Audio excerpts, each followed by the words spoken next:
Hello, ഇന്ന് നമുക്കൊരു soya chilli ഉണ്ടാക്കിയാലോ.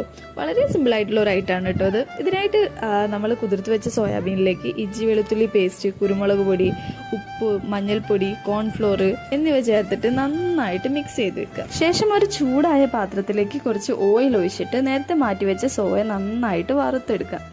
അതേ പാത്രത്തിൽ തന്നെ കുറച്ചുകൂടി ഓയിൽ ഒഴിച്ചിട്ട് നമ്മൾ ചെറുതായിട്ട് അരിഞ്ഞെടുത്ത ഇഞ്ചിയും വെളുത്തുള്ളിയും ഒക്കെ നന്നായിട്ട് വഴറ്റുക. നല്ല ഹൈ ഫ്ലെയിമിലിട്ടിട്ട് തന്നെ വഴറ്റിക്കോളൂ കേട്ടോ. ഇതിലേക്ക് ക്യൂബായിട്ട് അരിഞ്ഞെടുത്തിട്ടുള്ള ഉള്ളി, ക്യാപ്സിക്കം എന്നിവ നന്നായിട്ട് വഴറ്റുക. പിന്നീട് അതിലേക്ക് ടൊമാറ്റോ സോസ്, പിന്നെ കുറച്ച് മുളക് പൊടി, പിന്നെ കുറച്ച് സോയാ സോസ് എന്നിവ ചേർക്കുക. ആവശ്യത്തിന് മാത്രം കേട്ടോ. ഇതിലേക്ക് നമ്മൾ നേരത്തെ വറുത്ത് മാറ്റി വെച്ചിരുന്ന സോയ ചങ്ക്സ് ഇട്ട് കൊടുക്കുക. പിന്നെ ഒരു ഗ്ലാസ്സിൽ വെള്ളത്തിൽ കുറച്ച് കോൺഫ്ലോർ കലക്കിയിട്ട് ആ വെള്ളവും ഇതിൽ ചേർത്ത് നന്നായിട്ട് മിക്സ് ചെയ്യുക. ആവശ്യത്തിനുള്ള ഉപ്പും ഇട്ടിട്ട് 5 മിനിറ്റ് നമ്മൾ അടച്ചു വെച്ച് കുക്ക് ചെയ്യുക. അത് കഴിഞ്ഞിട്ട് അടിപൊളിയായിട്ടുള്ള ചില്ലി സോയ ഇവിടെ റെഡി ആയിട്ടുണ്ടാവും.